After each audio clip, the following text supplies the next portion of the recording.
guys, welcome back. You're joined with Adam Ellis, Club Director at NPJ, Mike G, Director of Volleyball at NPJ, and today we are very fortunate to have both Scott and Gary with us. They are the coaches at A5 in Georgia. They coach their top 8 teams team, and both Mike and I have a lot of respect for them and what they do with their team, and so we wanted to take an opportunity while we're all home to chat with them. So I'll let Mike get us started here. Well, thank you, Adam. First, Scott, Gary, if you guys want to introduce yourselves to at least to our neck of the woods. I think a lot of the folks out here in our club and even our area don't know who you are. So, Scott, maybe you want to start? Yeah, sure. So Scott Shelley, I've been with A5. I think this is my 10th or 11th season now. Started out as an assistant coach for our 17-2 team, then moved to assistant coach for 18-1. And after that was an assistant coach with Gary on the 16-2 team. Then took the head coaching role at that job, and then now this is our second year coaching the 18-1 team at A5. So that's kind of my my background with A5 anyway. Cool. So I'm Gary Jensen, and I've been in A5, I thought 10, 11 years, but since Scott said 10, 11 years, it's probably been longer than that. Yeah.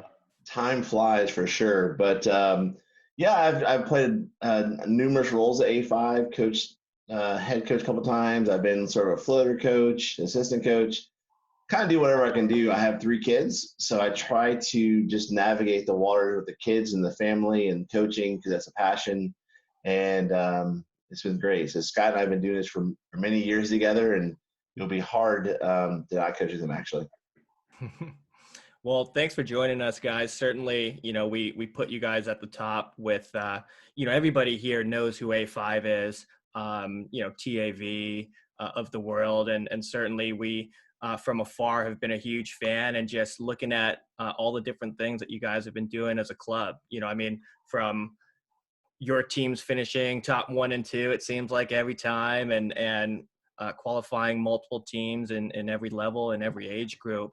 The latest trend I started to see was not just that you had 2 teams competing in the open divisions for age groups, but also, day 3, we got 2 A5 teams in any age group.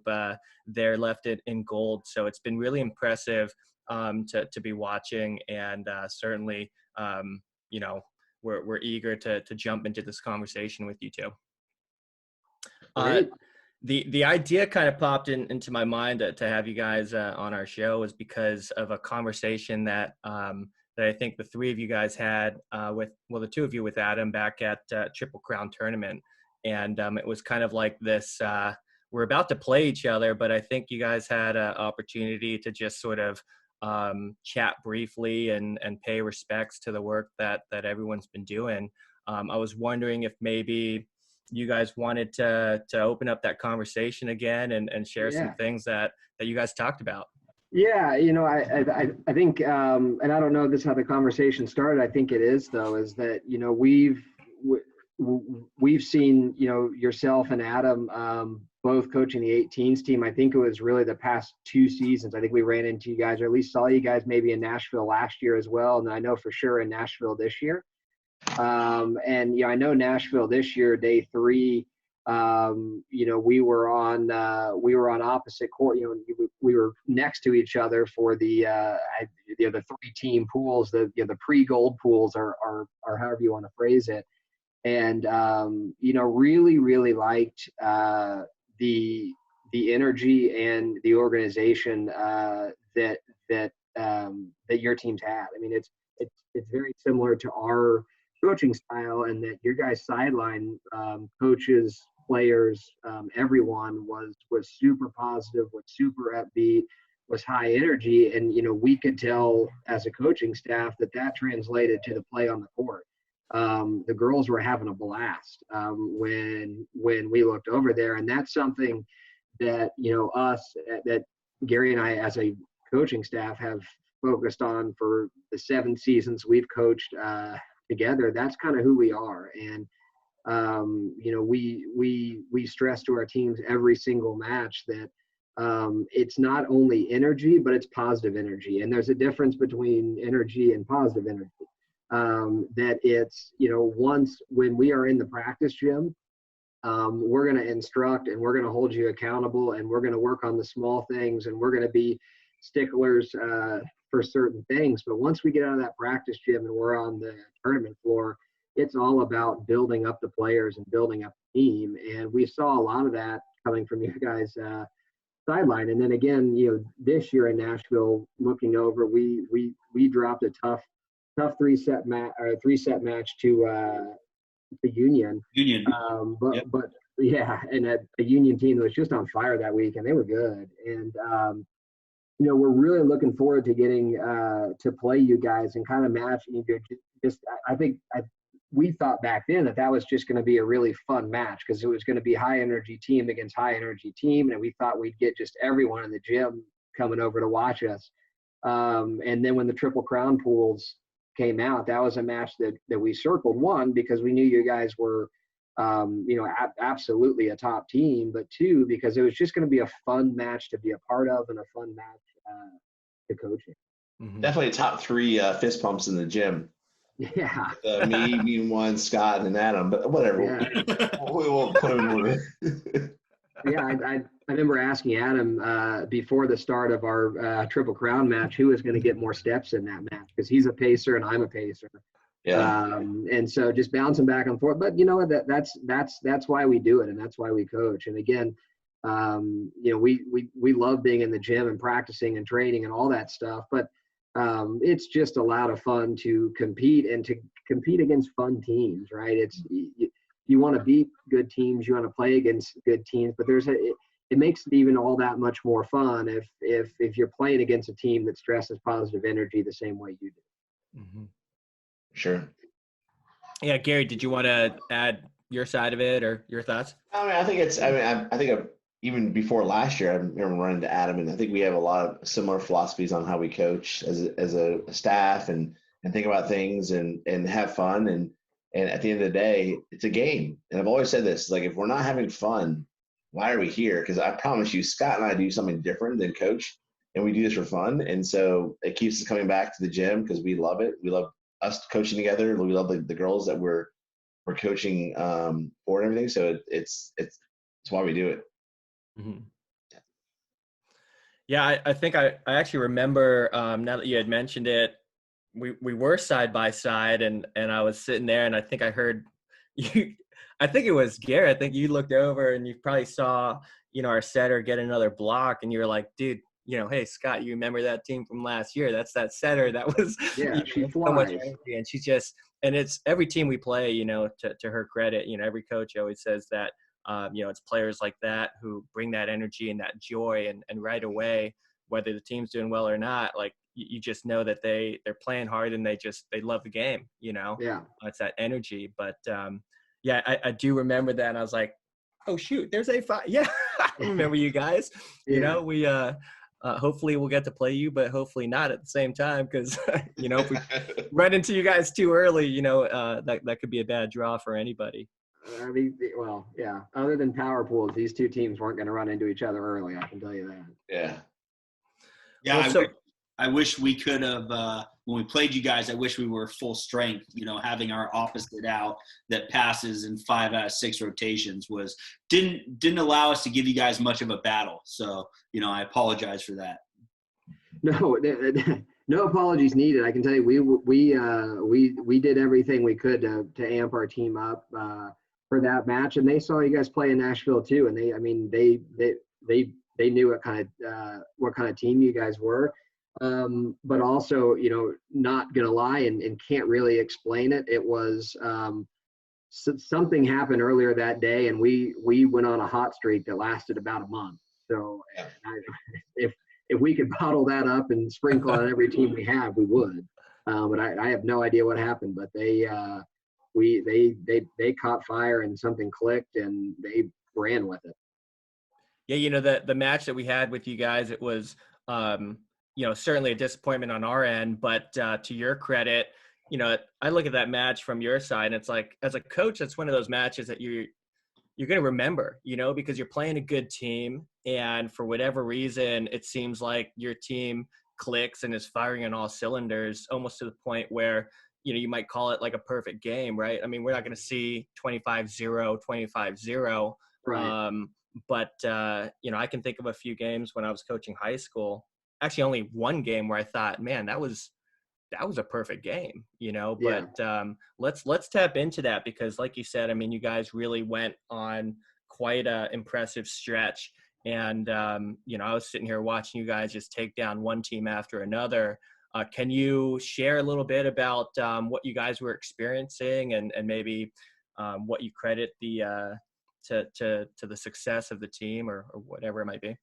Yeah. So, you know, every That's coaching, right, Scott? I'm kidding. Yeah, right. It's we Good coaching.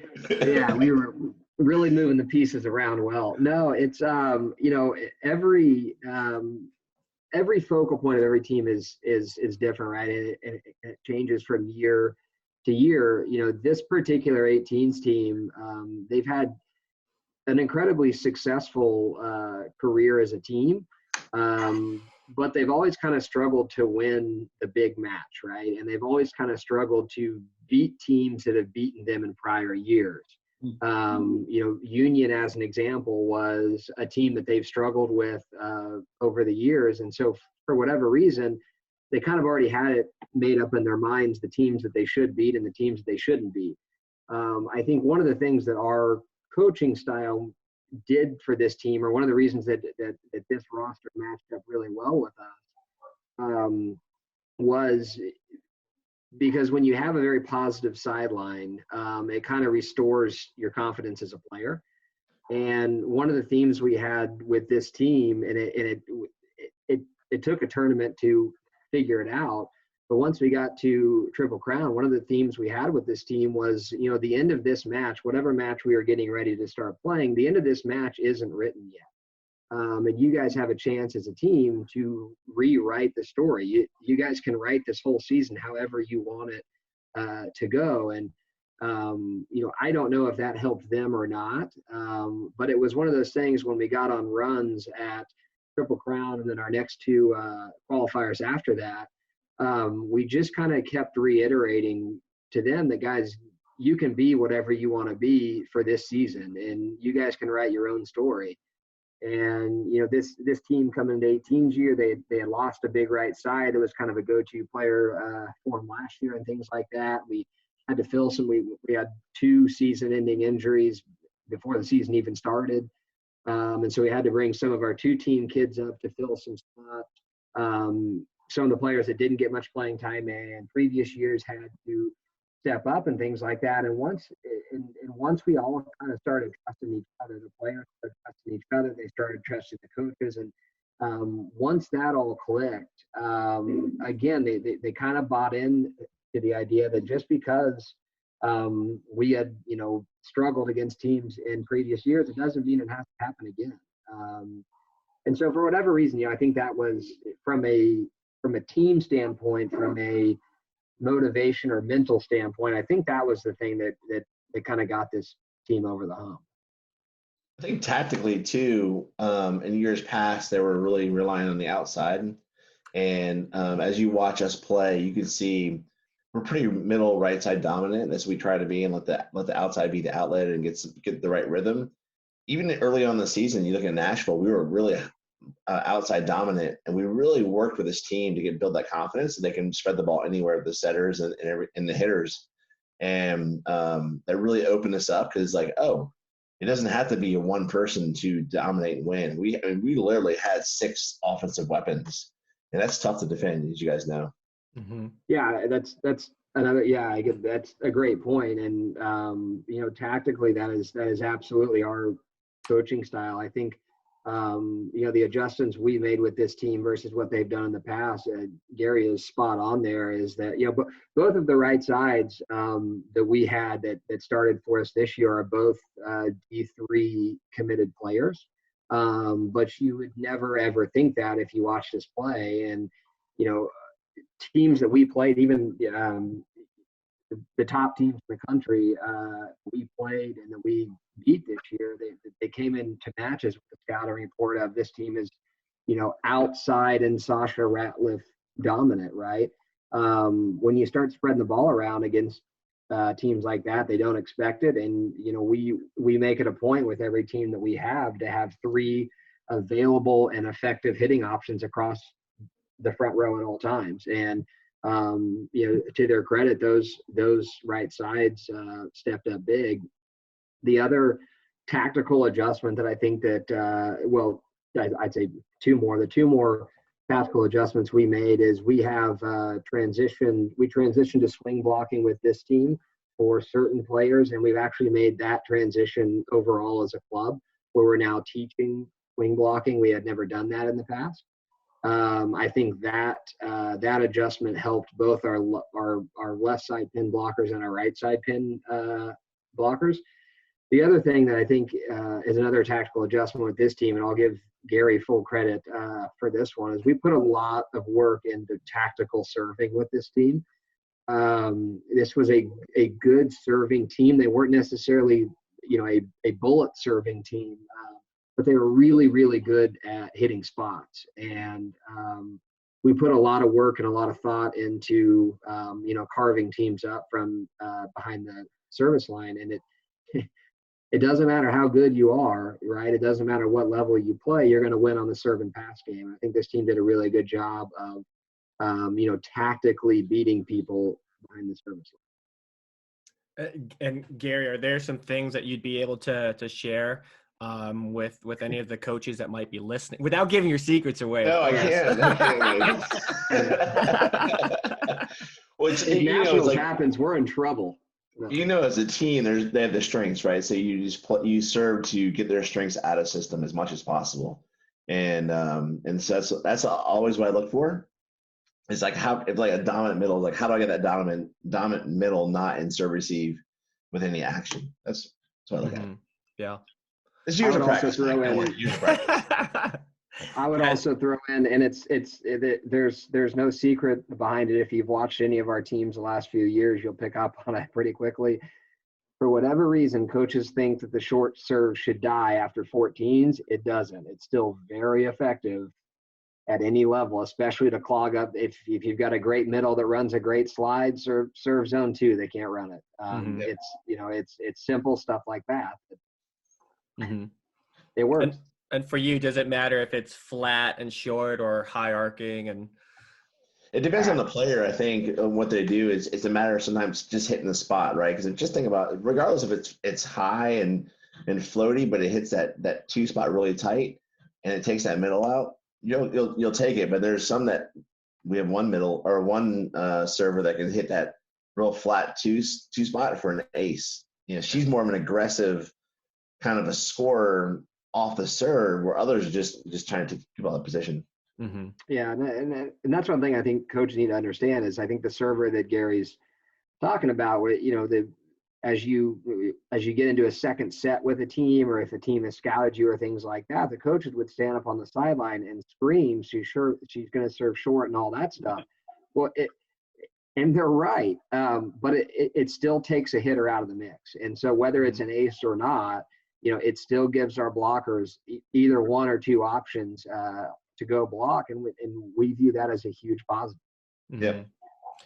Adam, I know that you call serves for our team, and I know that you like to keep that short serve always in your back pocket for a critical turning point, whether we need to break something open midway through the game or late stages where we could maybe give them the little dagger. Do you want to expand on maybe some of your thoughts there with the short serve? Yeah, I think for me, from a serving standpoint, I think that's our first area where we get to attack, and we can score points from the service line. Not only can we score points from the service line, we can also, like both Gary and Scott were talking about, get teams out of system. And so for me, like I could think back to, when we were playing, Mike, who were we playing in Nashville for the bid? Who was that? It was that Texas team, Excel. Excel. Thank you. And they were sitting so deep. Yeah, they were sitting super deep in serve receive. And so we kept serving deep. And then, it was like 21 to like 17 in the second set. And we had just won the first set. And I was like, all right, we're going to serve a short ball here. We're going to go up 22-17. And if we can't lock it in from there, we don't deserve to earn a bid. Yeah. Mm-hmm. And sure enough, we go and we serve short. We earn the ace and, went on to win the match. But there are certain times that, I'll save it till, hey, yeah, we can get an ace there. Or, there'll be other times where Mike is like, hey, I'm setting up, because Mike, is in charge of our defense. And he doesn't focus on offense unless I'm not doing my job and we're not siding out. I don't hear anything about offense unless we're not siding out. But from a, serving standpoint, for me, it's, hey, let's make sure we're getting teams out of system. Let's make sure that we're applying pressure. And then if Mike's like, hey, serve this area so we take away this part of the block, we'll talk about that. And, from there be able to kind of set up our block schemes and our defense around our serving. Yeah, I don't think enough teams put quite enough emphasis on it. I know that, Gary and I don't talk a whole lot on the sideline. I trust him completely to carve people up. He's done it for 2 years now, for sure at the 18s level and we kind of let him go. And, if whether it be putting teams out of system or scoring points or stuff like that, I know that he gets a ton of enjoyment out of it. I can tell you that for sure. I hate serving libero. I hate it. Yeah. I never call libero. I always tell them, like, you gotta serve the girl a different color shirt. Yeah, the one Usually other, we do. Yeah, the one other point I think we make a lot about serving is that one of the things that our teams do, and that I think most of our club teams do across the club, is that we try to play at a faster tempo. Both offensively, defensively, in between points. We really try to speed things up. And so, in practice, we err a lot on the side of we want to make sure our serves are in. And that kind of, flies in the face of we want to be super aggressive back there. We want to make sure it's our first attack. We want to make sure we score points. I believe in all of that stuff. I like all of that stuff, but my biggest pet peeve is missed serves. I can't get over it. It's something I probably need to get over as a coach. It just really grinds my gears. So, our thing is if we're on a run, then we've got to make teams earn their way out of that run. We've got to make them do something to score a point against us. And a lot of times, volleyball is a momentum-driven game, especially at the club level. And when the momentum is on our side, we want somebody to have to make a great play to get the ball back. Mm-hmm. Awesome. I'm trying to figure out where I want to go with the conversation, because we're getting into the nitty gritty of tactics and coaching. But I think we haven't coached in like months, so we're talking about that. I think that's what people want. No, they certainly will take whatever you guys will give to us. Adam, I wanted to kind of bring you into the conversation from, back to this idea of, keeping things positive on the sidelines and how that's a way of really maximizing what your team can bring to the floor. I'm thinking about Triple Crown, where we had an injury prior to the tournament. We're trying to figure out, a new lineup, and we start off, I think, like 0-4 or whatever. And I remember our players after the fact, telling us, hey, here we are sitting 0-4, and we just thought heading into the team meeting that you guys were going to grill us. And to their surprise, we didn't. And that was a you thing. Yeah, that was your idea to really just take a different approach. And I gotta say, thank goodness we did, because we won out from there. So could you tell us about that? Yeah, I think that that 5, 6, 7 years ago, we would have been running, stairs at the hotel. Just because the way we performed on the court just simply wasn't acceptable for the standard that the team had set for themselves. However, there were just different circumstances that were, put into place, and there were people that were on the court that weren't used to being on the court. And for me, what we always ask for our kids is that we ask them to give a perfect effort. All they can control is what they can put forth. And so we ask them to give a perfect effort, and then what happens from there happens from there.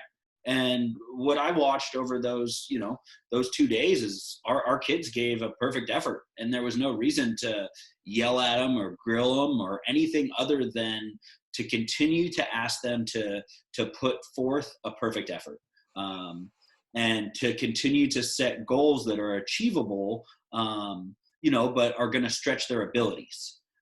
And so with that being said, when we went into that meeting, it's like, hey, we can either go at this one way and kind of have a, heart to heart and say, hey, there's nothing really to talk about. We all know that we want to, perform at a higher level. Let's just keep giving a perfect effort. And that's kind of what I took from that meeting, and just the willingness to know that, hey, we're all putting forth a perfect effort.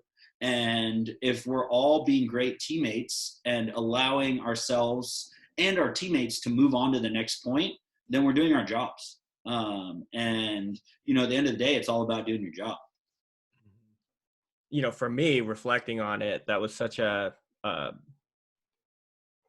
great experience to be a part of, because I'm sitting there and I'm me, I'm heated, I'm ready to let them know just how much they sucked, and certainly that would have been just the worst thing to do as a coach, and I think it was great that we were talking about it before the meeting, and that we decided to go with your approach, because I certainly believe we could have left that tournament, 0-7 or 1-7 or whatever, and we were able to really get out a lot of the remaining matches that we had. So again, to any coaches that are listening, I think there's really something to be said for that fine line between feeling that need to hold your teams accountable, but also sticking with them and, maintaining that positive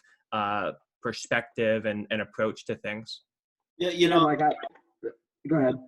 I was just going to add to that, and then Scott, I'll let you go. I was just going to add, kids are hard enough on themselves, right?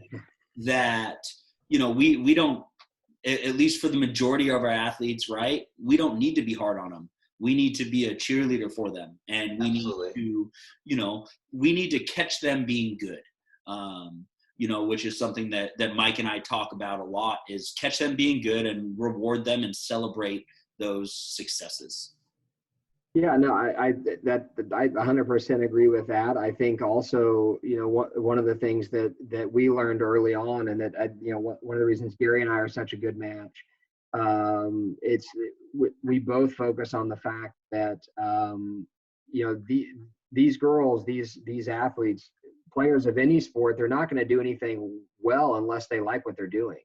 And so if we reward errors at certain times, because if you're broadening your game, if you're trying to expand your game, you're going to make errors doing it. And if you get berated for making those errors, you're going to be hesitant to ever go back there again.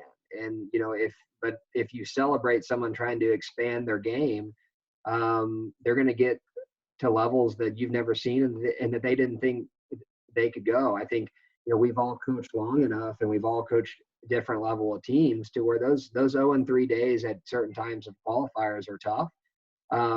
But again, to Adam's point, it's about what you take away from those.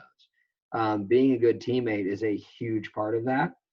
And as a transition, I'm gonna ask a question, if you don't mind, Mike. I'm gonna actually ask Gary if he can go on his little diatribe he has about players being perfectionists. And those players that are scared to make errors, and those players that feel like they're letting the team down if they make errors, or if they lose matches or whatever it is. I think it's a very healthy conversation, and one that both players and coaches should hear. Unfortunately, I've had to tell this to many girls, but perfectionists are actually the most selfish people of all, right? Because it's all about them, and it's never about the team. So they're worried about the mistake they made all the time, and not worrying about how the team performed in that moment. And so I've had to give had to have that conversation multiple times. It's like being a perfectionist is the worst. And then I also, outside of volleyball, what I do from a living perspective too, I think about that as well. Is like, we're going to make mistakes, but the best thing we can do as humans and individuals is continue to get better. And it's incremental betterment, right? You're never going to be perfect. And as long as you can say, I'm not going to be perfect, but I'm going to work every day to get better, and I'm going to get better in this particular rep. And it reminds me, like this year we worked with our outsides and hitting hard cross. They didn't know what that was. And Scott and I, last week, 2 weeks ago, whenever we got together and had our social distancing beer drinking, we talked about it. It's like they worked really hard to hit really hard cross. But in the season, they were actually getting there. And it's like because we gave them the space to make the mistakes, they made them in matches, but it built confidence, and then they would hit them in pressure situations. So back to the whole perfectionist thing is like it's the most selfish thing you can do is be a perfectionist because it's all about you. Mm-hmm. And if you're not a giver, you're a taker. We can't afford to have takers, because if you're gonna be a taker, you're not on the team. It's all about you. And so Scott is the one that brought that giver taker situation, and we had a little funny thing this week about that. And it's true, right? It's like it's all about the team. It's all about, there's gonna be times where someone's gonna get your back and is gonna win. If you guys have watched The Last Dance, Michael Jordan wasn't scoring every time. He had a Scottie Pippen, he had a Dennis Rodman there to be on their back, and they won as a team. And I think Phil Jackson was probably the smartest coach who brought that to him. Yeah. And I was watching that episode. I watched it twice, but to hear Michael Jordan talking about how, here's a play that's drawn up and our teammate's here in the corner and he's open and he's going to score if you just drive and throw him the ball. Yeah. And so Michael does it, and all of a sudden he's like, "You guys weren't old enough to relive it." Oh, no, that's so true. That's so true. I was like 8, 9, 10, and I was just a little too young to really appreciate it. But this conversation, it kind of reminds me of a point that a guy I worked with a while back, Greg Paoli. He was really into many things, but coaching volleyball and snowboarding, and we had hit the slopes on our way up to Reno for the Far Westerns qualifier. And, I'm watching him. This is the first time I'm boarding with him, and he's falling all over the place. I'm like, dude, what's going on? Hold on. Granted, we're talking about Mike, who does like 4.5 backflips off of a jump. So let me set the many years ago. But anyway, I'm joking with him because I keep waiting for him to stand back up so we can keep going. And he made this comment that really stuck with me, and it was, that's where I live. I live on the edge of really pushing my ability, because that's how I know I'm going to get better, and so it was really something that I remember, because, we were relating it to volleyball. It was like, if you're not making mistakes, are you really pushing your skill? Are you advancing your ability and taking it to that next level? And I think all of us would agree that the answer to that is no. If you want to get better, if you want to add something else to your toolbox, you're going to make mistakes as you're acquiring that new skill. You are. I think it goes, circle back to Adam's original point, though. It does, as long as the effort's there, right? As long as the effort's there and you're making those mistakes, then you're going to expand your game. If you're just doing it because, there's difference between lazy errors and effort errors. And I think as a coach, that's the biggest thing you can do is have an eye for what's an effort error and what's a lazy error. Mm-hmm. Yeah. Scott, just to talk about that point that you just made, mistakes are going to happen all the time, right? Yeah. And we're not playing soccer where one goal is going to win it, right? It's a game of 25 or best of 2. So, what we talk about all the time is erasing it.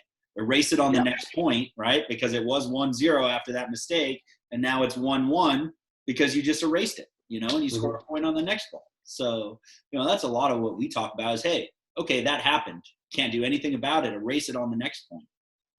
Yeah, I think it's important for coaches to understand too that they're players where they're players that need to forget about an error, and there's players that are fueled because they didn't perform at the highest level, and they need to remember that error. And it's the ones that get mad about it. You've got to balance the ones who being upset at themselves is going to bring them down versus being upset at themselves is going to fire everybody else up. And so we've all had players that do both, but coaching is as much psychology as it is X's and O's. Mm-hmm. And above all of that, it's getting really good players. So no doubt. Great athletes and players make great coaches, right? Right. Exactly. Yeah. Hey, so Mike, before you go on to your next question, how long have you guys known one another and been coaching together for? We have known one another and been coaching together since, if I think back, it would be 2010. I moved down to Atlanta for 6 months, and it's actually kind of a good story. I moved down to Atlanta for 6 months in 2010 as a part of a job training thing. And was assistant coach of one of the 17-2 teams at A5. I was the head coach of the 16-1 team at Kansas City Power, and my work moved me around for a little bit. And so I got put as an assistant for 17-2 at A5, and then halfway through that season had to pick up and move again because of work. But we had a parent on that team that was that had the means to, while I wasn't there during the week, they could fly me in for tournaments and stuff. That the head coach of that team was removed. And Gary said that, one of the roles he's, forever played at A5 is a kind of a floater coach if need be. So Gary took over that 17-2 team. We coached that team together at nationals that year. I very soon after that season found out I was going to be permanently in Atlanta, and Gary was the head coach. I was the assistant of the 17-1 team following year. So we took a brief hiatus. I went and was the assistant at 18-1, and Gary raised some kids, a few kids, and then we started coaching together at 16-2, and we've now been coaching solid, I think, for 6 seasons in a row. That's right. Yeah. Yep. I wanted to revisit maybe some ideas or your perspective on, a lot of what every coach does, right? From match to match or weekend to weekend. You look at what you did well, you look at what didn't go so well, and you start to formulate how you're going to shape the next few practices on a bigger scale. You have 2000 and I guess it was 19, nationals year end. You either met some team goals or you didn't.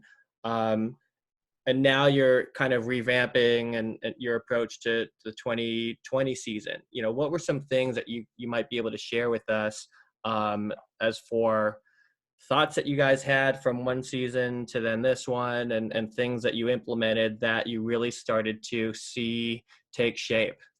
You touched on one earlier with the mentality of, how we're going to beat teams that we hadn't beat before, but what were some other things that maybe you also? Yeah. So the way that A5 does coaching assignments is we don't follow teams up year to year. So our teams change coaches every year. And really the driver behind that is simply that, different players respond to different voices and things like that. So, coming off, I can tell you what last year was this coaching staff's first year coaching 18-1. And so I think when we sat down and, started trying to build a roster to craft a roster for this year's 18-1 team, knowing that there was going to be, a couple graduating early from college, we found out a couple that got hurt during the high school season that weren't going to be able to play with us.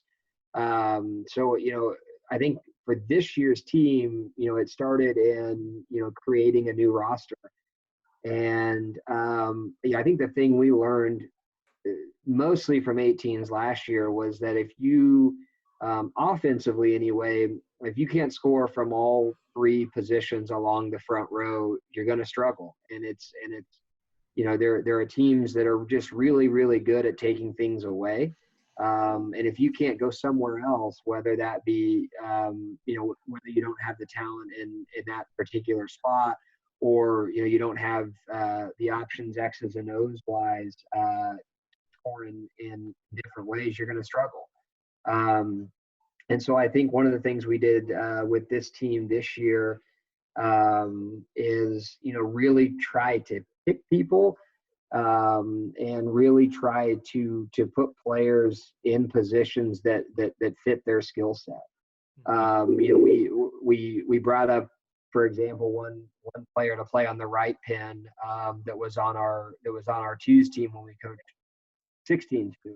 And I think, one of the reasons that she made the jump up to play with us is because we knew, just coaching her at 16-2, that, offensively she could hang, offensively she could play, and that we would do things to help her with the other parts of her game and things like that. But we knew offensively she fit into our system the way that we wanted it. Mm-hmm. And so I think that's the thing we learned most about coaching 18s last year was that, you've got to be able to attack from all three positions across the front row. And then we worked a ton early in the season on the back row attack. And I think that's one of the things we started doing more at Triple Crown. And I think that helped us as well. So that's, I think anyway, that's the one thing we took from last year to this year. I think Scott, we've never been a stats driven coaching staff. Yeah. We've watched a lot of film, aka Scott has watched a lot of film. And, but I think we brought with Huddle this year, we got a little more, some more stats and some of our decisions that maybe in the past where we used sort of gut and instinct, we let the stats kind of help us make some decision making.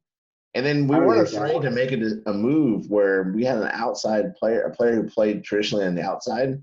We moved her to the right side as a senior, and that's kind of different. And it was just putting the best athletes that we thought on the pin. You know what's funny? We did the exact same thing. We put a player that had played outside traditionally. She had never played on the right side, and she ended up getting a full scholarship to Sacramento State based off of her performance at Nashville playing opposite, and that was her first tournament ever playing opposite. We learned that last year that we had an athlete who was like, we want her to get the ball more. Right. We moved out of the middle to the right side, and that was pretty good. That was good.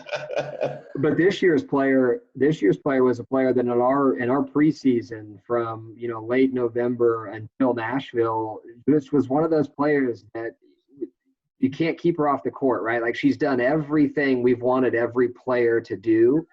And so you've got to find a spot for her. And we went to her and said, I know you played right side when you were young. How do you feel about doing it? Last time she did it, I think, was at 13. And you want to do it again at 18? And she said, as long as I can play, I'll do whatever you want me to do. And like, well, then you want to find a spot for those type of players. She's a giver. That's awesome. Giver. Well, we're coming up on an hour here, so I'm thinking we should probably bring this home in some kind of way, sure. But I don't know how to do that. So to wrap things up, I mean, Adam, was there anything that you wanted to add or? Yeah, we kind of talked about this a little bit earlier before making this public, but what does the club landscape look like in Georgia right now? Who all's on the call? No. The club landscape, we are extremely lucky to coach for the club that we coach for.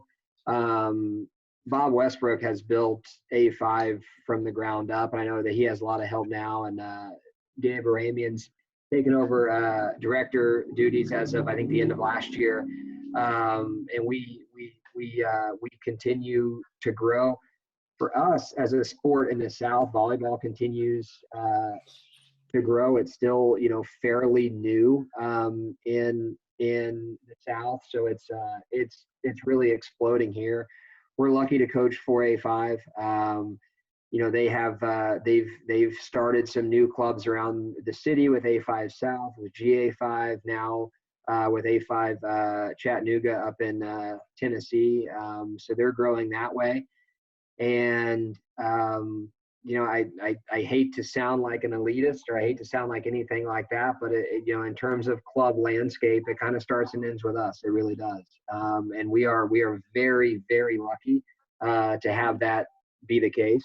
It is it's a very large city here in Atlanta, and it's been traditionally a girls basketball dominated city, but we're starting to see a lot of those athletes come over and start playing volleyball and start playing at a younger age group. I think that is, if there's two things that have kind of set us apart, it's number one, Grace Fossier, who runs our youth program, has done a great job training our younger players, but also getting the word out that volleyball is a great sport to kids from 7 years old and up. She's done a great job with that. And then we moved to a master coaching system. I think it probably 6 years ago now, 6 or 7 years ago now, to where, we group teams by age group. And so all of our teams, 16s through 18s, are in the gym together once a week. And you still do most of your training with your team, but you're training against all of our other teams.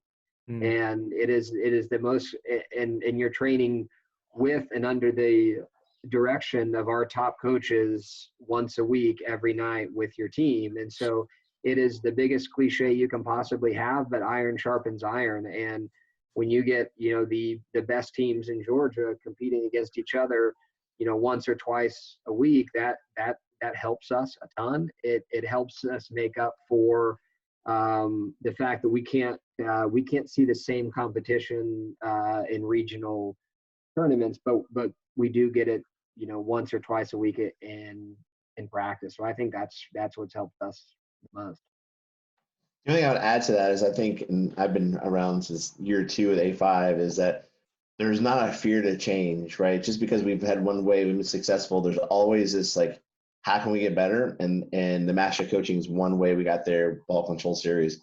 These various things over the years that we've done to become a better club, to be more competitive. And I love the fact that Bob and Gabe are super nervous, and they always are like, how can we get better? And Scott and I are less nervous, but we definitely introduce a lot of thoughts and ideas into the organization. And they really do take that serious, and as we continue to evolve.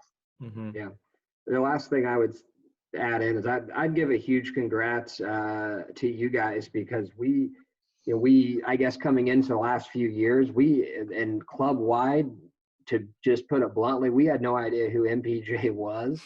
And the last few years on a national level, I mean, you guys have exploded. And Nice. Yep. we were, regardless of how the match turned out at a Triple Crown, I can say I was absolutely nervous to play you guys. It was one of the more physical, but again, one of the more energetic teams that we had seen. When you combine physicality and talent with energy, scary things can happen with that team. So, hopefully we can play you guys again at nationals. Maybe, hopefully not. I don't know. Just hoping that whole thing happens. But yeah, I mean, congrats to you guys for building this thing and for creating what looks to be a very sustainable product. Sure. Thank you very much for the kind words. I know that just I'll give you a little bit of background. Mike and I grew up with one another, and he went into the college coaching realm and USA Volleyball realm. And, in 2009, I was like, Mike, I'm going to start a club. And he's like, what? And ever since I started, it was Mike, come coach club. He's like, dude, you got 4 teams. I'm not going to come coach club with you. But, we got to a point where it was sustainable, and, we're now, we've got 37 teams, and, I couldn't be more thankful to do what I love every day with my best friend that I grew up with. So, it's fun. And it's fun when you get to the point where I think we're all at now is, you train your teams and you train them hard and you work them hard. And then you get to go to these national tournaments and catch up with people that you see every year. And you get to play and you get to compete, but it's such a healthy, fun competition. And, I hope that continues to grow. Last question. So assuming that nationals and DJNC happen in Reno, will we get the opportunity to see you guys there? Have you guys made a decision on that yet? As of right now, we're in. We are in as long as they're having it.